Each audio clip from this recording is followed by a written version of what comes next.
राधे राधे। जय श्री कृष्णा। प्रिय भक्तों, आप सभी भक्तों का आपके अपने YouTube चैनल अंश भक्ति पर हार्दिक स्वागत है। आज हम श्रवण करेंगे वैशाख मास महात्म्य के आगे की कथा का। यदि यह कथा आपको अच्छी लगे तो प्लीज़ कमेंट में ज़रूर बताइएगा। प्राचीन समय की बात है। दक्षिण भारत की तुंगभद्रा नदी के तट पर एक नगर में आत्मदेव नामक एक व्यक्ति रहता था, जो सभी वेदों में पारंगत था। उसकी पत्नी का नाम धुंधुली था। धुंधुली बहुत ही सुंदर लेकिन स्वभाव से क्रूर और झगड़ालू थी। घर में सब प्रकार का सुख था, लेकिन वह व्यक्ति अपनी पत्नी से तो दुखी था ही, साथ ही साथ उसे कोई संतान का सुख भी नहीं था। वह चिंता में रहता था कि यदि उम्र ढल गई तो फिर संतान का सुख देखने को नहीं मिलेगा।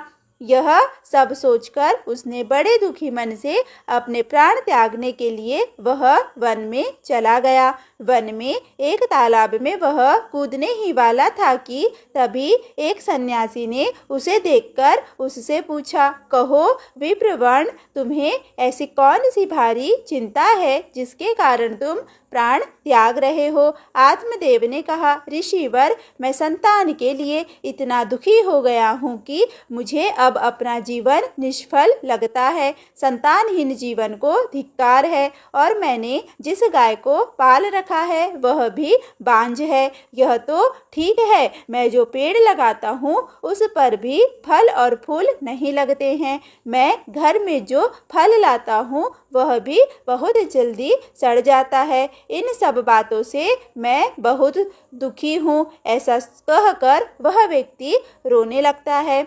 वह संत उसकी बात सुनकर उसके ललाट की रेखाओं को देखता है। रेखाओं को देखकर वह कहता है कि विप्रवण, कर्म की गति बड़ी प्रबल है, वासना को छोड़ दो। सुनो, मैंने तुम्हारा भाग्य देख लिया है। इस जन्म में तो क्या, अगले 7 जन्मों तक तुम्हारी कोई संतान किसी भी प्रकार से नहीं हो सकती। तब ब्राह्मण कहता है कि फिर मुझे तो प्राण त्याग देना ही चाहिए, या आप किसी भी यत्न से मुझे पुत्र प्राप्ति का मार्ग बताए। जब वह संत देखता है कि यह व्यक्ति किसी भी प्रकार से समझाने पर भी प्राण त्यागने को आमादा है, तो वह अपन झोली से फल निकालकर कहता है कि अच्छा ठीक है, तुम यह फल लो और इसे अपनी पत्नी को खिला देना, इससे उसका एक पुत्र होगा। आत्मदेव वह फल लाकर अपनी पत्नी को दे देता है, लेकिन उसकी पत्नी मन ही मन में सोचती है कि यदि मैंने ये फल खा लिया और गर्भ रह गया तो मुझसे दर्द सहा नहीं जाएगा और मैं मर भी सकती हूँ। यह सोचकर वह तय करती है कि मैं ये फल नहीं खाऊंगी। इसीलिए वह आत्मदेव से कई तरह के तर्क और कुतर्क करती है। आत्मदेव के कहने पर वह फल तो रख लेती है, लेकिन खाती नहीं है। एक दिन उसकी बहन उसके घर आती है, जिसे वह सारा किस्सा सुनाती है। बहन उससे कहती है कि मेरे पेट में बच्चा है, प्रसव होने पर वह बालक मैं तुम्हें दे दूंगी, तब तक तुम गर्भवती के समान घर में रहो। मैं कह दूंगी मेरा बच्चा मर गया और तू ये फल गाय को खिला दे। आत्मदेव की पत्नी अपनी बहन की बात मानकर ऐसा ही करती है। उस फल को वह गाय को खिला देती है। समय व्यतीत होने पर उसकी बहन ने बच्चा लाकर धुंधुली को दे दिया। पुत्र हुआ है, यह सुनकर आत्मदेव को बड़ा आनंद हुआ। धुंधुली ने अपने बच्चे का नाम धुंधकारी रखा। इसके 3 माह व्यतीत होने के बाद एक दिन आत्मदेव सुबह गाय को चारा डालने गया तो उसने देखा कि गाय के पास एक बच्चा है जो कि मनुष्य का है, लेकिन बस उसके कान ही गाय के समान थे। उसे देखकर वह आश्चर्य में पड़ जाता है, हालांकि उसे बड़ा आनंद भी होता है। वह उस बच्चे को उठाकर घर में ले जाता है। उसका नाम वह गोकर्ण रखता है। अब उसके 2 बालक हो जाते हैं, एक धुंधकारी और दूसरा गोकर्ण। गोकर्ण बड़ा हो होकर विद्वान पंडित और ज्ञानी निकलता है, जबकि धुंधकारी दुष्ट नशेड़ी और क्रोधी चोर व्याभिचारी अस्त्र शस्त्र धारण करने वाला माता पिता को सताने वाला निकलता है। वह माता पिता की सारी संपत्ति नष्ट कर देता है। एक दिन वह पिता को मार मार कर घर से बाहर निकाल देता है। पिता रोने लगता है और कहता है कि मेरी पत्नी का बांझ रहना ही अच्छा था। तभी वहाँ गोकर्ण आ जाता है। वह पिताजी को वैराग्य का उपदेश देता है और कहता है कि आप सभी छोड़कर प्रभु की शरण में वन चले जाए और भागवत भजन करें। भगवत भजन ही सबसे बड़ा धर्म है। गौ से उत्पन्न पुत्र गोकर्ण की बात मानकर आत्मदेव वन में चले जाते हैं। बाद में उसकी पत्नी धुंधुली को धुंधकारी सताने लगता है तो वह कुएं में कूदकर आत्महत्या कर लेती है। तब धुंधकारी 5 वेश्याओं के साथ रहने लगता है। वेश्याएं उसे अपने तरीके से संचालित करती थी। धुंधकारी उन वेश्याओं के लिए ही धन जुटाने लगता है। वह उनके लिए डाका डालता और चोरी करता है। बाद में वे वेश्याएं सोचने लगती है कि यदि एक दिन यह पकड़ा गया तो राजा इसके साथ हमें भी दंड देगा। यह सोचकर वह वेश्याएं सोते हुए धुंधकारी को रस्सियों से उसका गला दबाने का प्रयास करती है। जब वह गला दबाने से भी नहीं मरता है तो वे सभी मिलकर उसे दहकते अंगारों में डाल देती हैं। वहाँ वह तड़फड़ाकर मर जाता है। बाद में उसे गड्ढा खोदकर गाड़ दिया जाता है। मरने के बाद धुंधकारी भयंकर दुख देने, झेलने और अपने कुकर्मों के कारण एक प्रेत बन जाता है। प्रेत बनने के बाद भूख और प्यास से वह व्याकुल हो जाता है।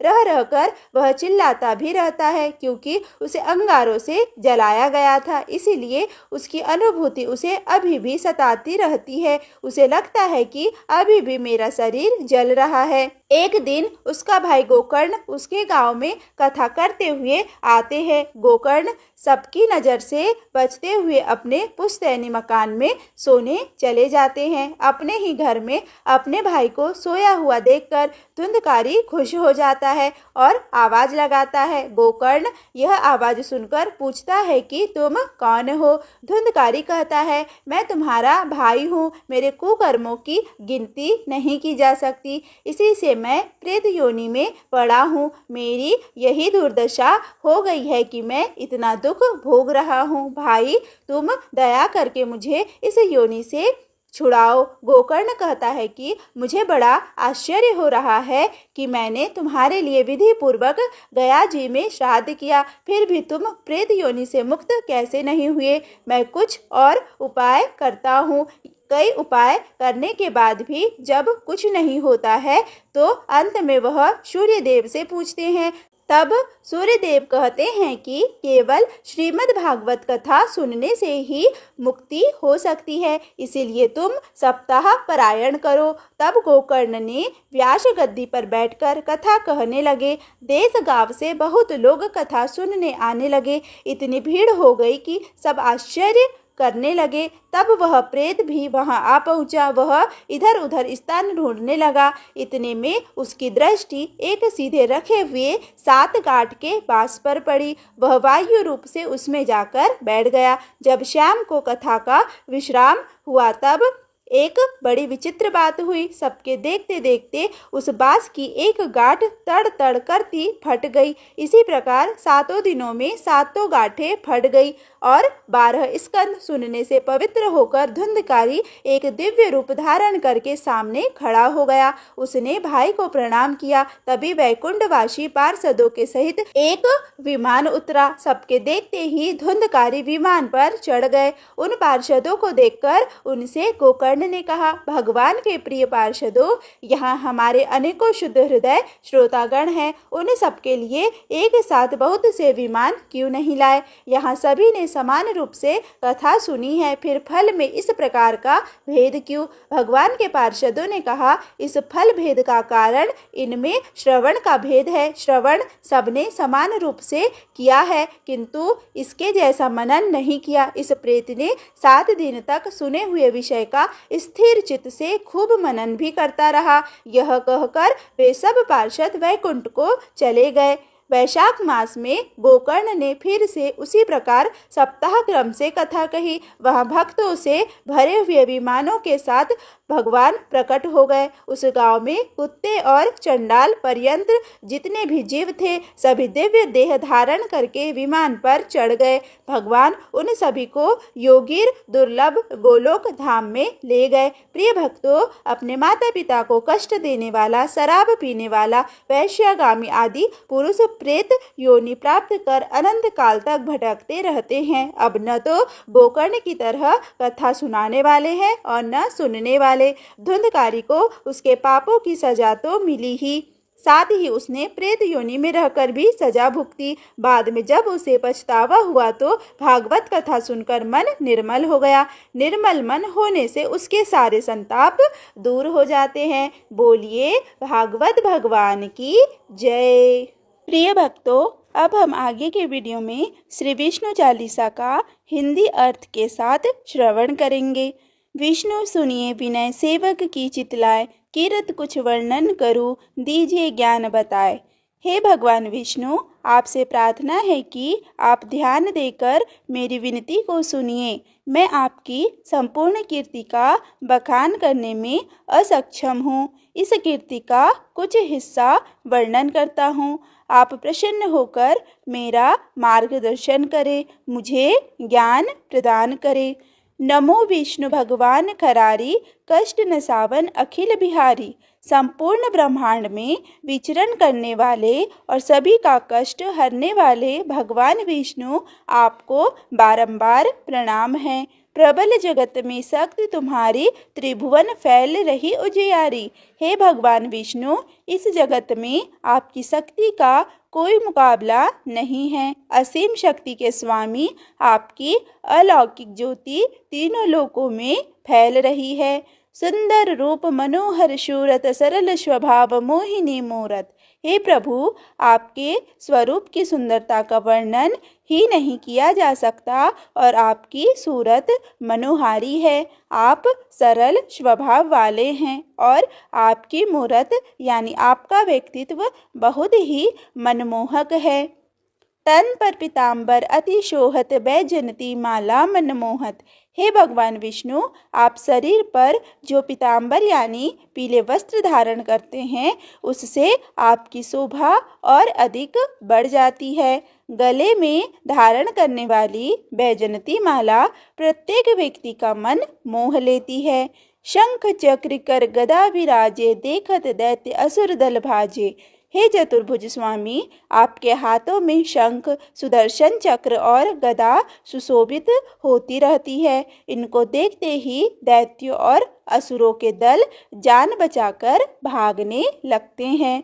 सत्य धर्म मद लोभ न गाजे, काम क्रोध मद लोभ न छाजे। हे प्रभु, आपके प्रताप से इस जगत में सत्य धर्म के आगे मद व लोभ परास्त होते रहते हैं। यही नहीं, आपकी ही कृपा से काम, क्रोध, मद और लोभ नष्ट होता रहता है। संत भक्त सज्जन मनरंजन, धनुज असुर दुष्टन दलगंजन।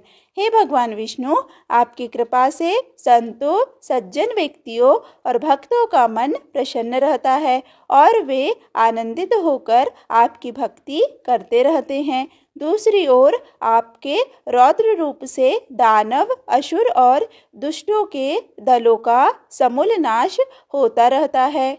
सुख उपजा एक कष्ट सब भंजन, दोष मिटा एक करत जन सज्जन। हे प्रभु, आप इतने दयालु है कि आपकी कृपा से चारों ओर सुख ही सुख दिखाई देता है, जबकि सारे कष्टों का हरण हो जाता है। हे प्रभु, आपकी ही कृपा करके दोषों को मिटाकर आम जन को सद्मार्ग पर चलने वाला यानी सज्जन बना देते हो। पाप काट भव सिंधु उतारन, कष्ट नाश कर भक्त उबारन।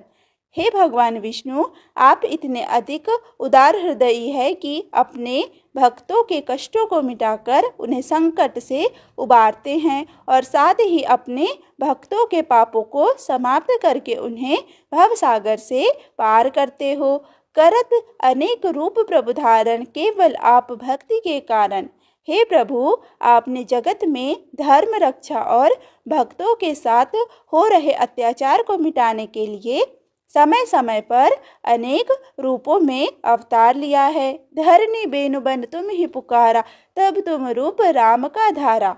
हे प्रभु, भगवान विष्णु जब धरती माता ने गाय बनकर त्रेता युग में जगत में असुरों के अत्याचारों से पीड़ित होकर आपको पुकारा, तो आपने उनकी करुण पुकार सुनकर भगवान श्री राम के रूप में अवतार लिया। भार उतार असुर दल मारा, रावण आदिक को संहारा। तब प्रभु आपने श्री राम बनकर असुर दल का सर्वनाश किया और असुर राज रावण व उसके संपूर्ण परिवार तथा उसकी विशाल राक्षसी सेना का संहार किया। आप वराह रूप बनाया, हिरण्याक्ष को मार गिराया। हे जगत के पालन करता भगवान विष्णु, जब राक्षस राज हिरण्याक्ष ने अपने बल से संपूर्ण पृथ्वी को समुद्र में डुबाकर सृष्टि में उथल पुथल मचा दी थी, तब आपने वराह के रूप में अवतार लेकर पहले पृथ्वी की रक्षा की और बाद में रौद्र रूप रखकर हिरण्याक्ष का संहार कर अपने भक्तों को आनंदित किया। धर्म तन सिंधु बनाया, 14 रत्नन को निकलाया। पिछले कल्प के अंत में महाप्रलय के समय जब धरती का अधिकांश भाग जलमग्न होने लगा, तब भगवान विष्णु आपने मत्स्य मछली के शरीर के रूप में अवतार लिया और उस कल्प के 14 रत्नों को बचाकर इस कल्प में लाकर अपने भक्तों को सुख प्रदान किया। अम्बिलक असुरन द्वंद्व मचाया, रूप मोहिनी आप दिखाया। देवासुर संग्राम के दौरान जब समुद्र मंथन किया गया, जब समुद्र से अमृत का कलश निकला और असुरों ने अमृतपान के लिए जमकर उत्पात किया और कलश को पाताल ले गए, तब भगवान विष्णु आपने मोहिनी का रूप धारण करके अमृत कलश असुरों से लिया। देवन को अमृत पान कराया, असुरन को छवि से बहलाया। इसके बाद आपने देवताओं को अमृत ग्रहण कराया, जबकि असुरों को अपने मोहिनी रूप के मोह पास में फंसा दिया। कूर्म रूप धर सिंधु मछाया, मंद्रांचल गिर तुरंत उठाया।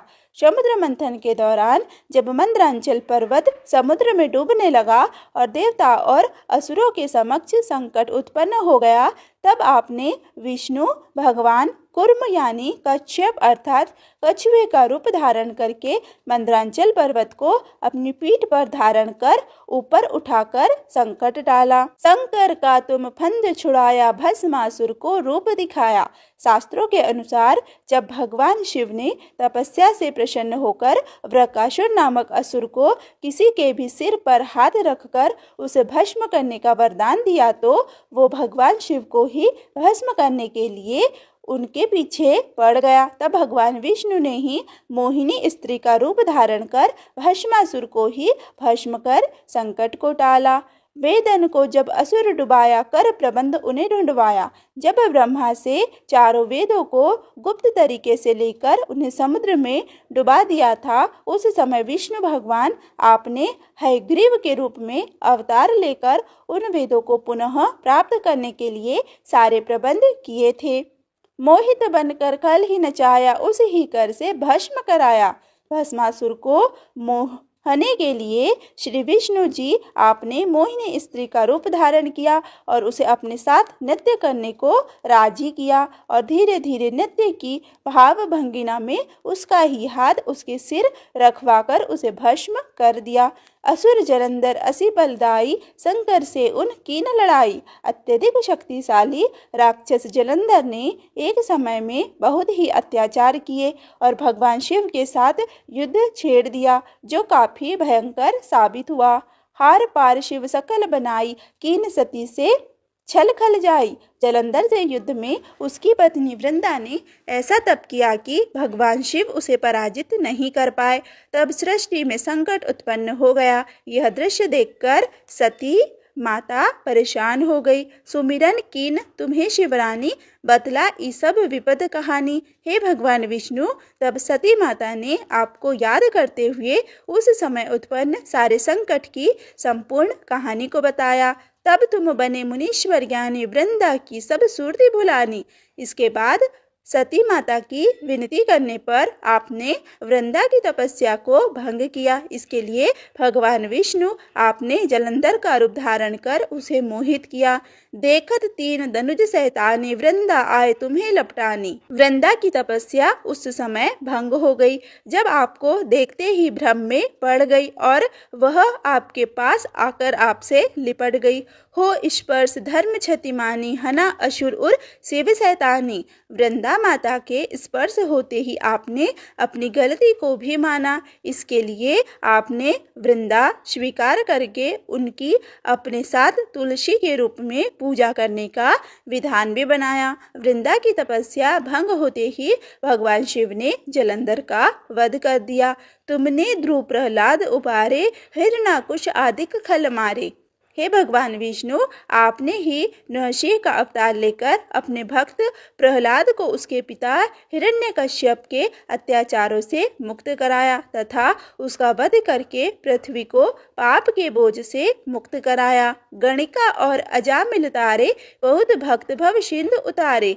हे भगवान विष्णु, आपने गणिका नाम की वैश्या और अजामिल नाम के डाकू को अनेक दुष्कर्मों के बावजूद जन्म मरण से मुक्ति देकर मोक्ष प्रदान किया। इसी तरह आपने अनेक भक्तों को भी भव सागर से पार किया। हरहु सकल संताप हमारे, कृपा करु हरि सिर जनहारे। हे प्रभु, आपसे प्रार्थना है कि आप हमारे भी कष्ट, दुख और संताप जो भी हो उनको हमसे दूर कीजिए। हे भगवान विष्णु, सारे जगत के सृष्टिकर्ता, आप हमारे ऊपर कृपा करें। देखो हो मैं निज दर्श तुम्हारे, दीन बंधु भक्तन हितकारे। हे प्रभु, आपसे यह भी विनती है कि मैं ऐसी कृपा करे कि आपके प्रतिदिन दर्शन हो। आप दीनहीन, दरिद्र, दुखी जनों और अपने भक्तों की भलाई करने वाले हो तो हम पर भी कृपा करे। चाहत आपका सेवक दर्शन कर हो दया अपनी मधुसूदन। हे मधुसूदन, मैं आपका सेवक हूँ और आपके दर्शनों की अभिलाषा रखता हूँ। आप अपनी कृपा करें और दर्शन दे। जानू नहीं योग्य जप पूजन, हो यज्ञ स्तुति अनुमोदन। हे भगवान विष्णु, मैं इतना अज्ञानी हूँ कि आपको प्रसन्न करने वाली पूजा और नाम जप आदि की विधि भी नहीं जानता हूँ। किस प्रकार स्तुति और यज्ञ आदि होते हैं यह भी नहीं जानता हूँ। शील दया संतोष सुलक्षण, विदित नहीं व्रत बोध विलक्षण। हे जगत के पालनहार, मुझे न तो शील दया संतोष जैसे कोई सुलक्षण ही आते हैं और न ही व्रत आदि के बारे में कोई जानकारी है। मैं आपकी शरण में हूँ। करूँ आपका किस विधि पूजन, कुमति विलोक होत दुख भीषण। हे प्रभु, मैं अज्ञानी किस प्रकार से आपका पूजन करूं, क्योंकि मुझे अपनी कुमति यानी दुर्बुद्धि देखकर बहुत ही दुख हो रहा है। करहु प्रणाम कौन विधि सुमिरन, कौन भांति मैं करहु समर्पण। हे जगत के संचालन करता प्रभु, मैं आपको किस प्रकार प्रणाम करूं, किस तरह से आपको याद करूं। मैं तो यह भी नहीं जानता कि किस प्रकार से आपके समक्ष समर्पण करूं। सुर मुनि करत सदा शिवकाई, हर्षित रहत परम गति पाई। हे भगवान विष्णु, ऋषि मुनि देवता आदि आपकी सदैव सेवा करते हैं और वो हमेशा प्रसन्न रहते हैं। अंत में परम गति यानी मोक्ष को प्राप्त होते हैं। दीन दुखीन पर सदा सहाय, जिन जन जान लेव अपनाई। हे प्रभु, आप सदैव ही दीन दुखियों की सहायता करते रहते हो। जो भक्त आपके निकट रहता है उसे आप अपना बना लेते हो। पाप दोष संताप नशाओ, भव बंधन से मुक्त कराओ। हे भगवान विष्णु, मेरी आपसे हाथ जोड़कर प्रार्थना है कि आप हम जैसे भक्तों के पाप दोष और दुख संताप को मिटाओ और मुझे भी इस भवसागर से पार करके उद्धार करो। सुत संपत्ति दे सुख उपजाओ, निज चरणन का दास बनाओ। हे सृष्टिकर्ता, आपसे करबद्ध विनती है कि आप हम सबको धन संपदा पुत्र आदि प्रदान करके हमारे जीवन में सुख उत्पन्न करो। साथ ही यह भी प्रार्थना है कि आप मुझे अपने चरणों का दास बनाकर कृपा बरसाओ। निगम सदा ये विनय सुनावे, पढ़े सुने जो जन सुख पावे। हे प्रभु, इस विष्णु चालीसा की रचना करने वाले निगम को पूर्ण विश्वास है कि जो भी भक्त इस विष्णु चालीसा का सदैव पाठ करता और दूसरों को सुनाता है, पाठ करने वाले और सुनने वाले दोनों ही इस जीवन में सारे सुख भोग अंत में मोक्ष को प्राप्त होते हैं। प्रिय भक्तों, आज का यह वीडियो यहीं पर समाप्त हुआ। यदि यह वीडियो आपको अच्छा लगे तो प्लीज़ वीडियो को लाइक करें, वीडियो को ज़्यादा से ज़्यादा शेयर करें तथा चैनल पर पहली बार आए हैं तो चैनल को सब्सक्राइब करना बिल्कुल भी ना भूलें। धन्यवाद।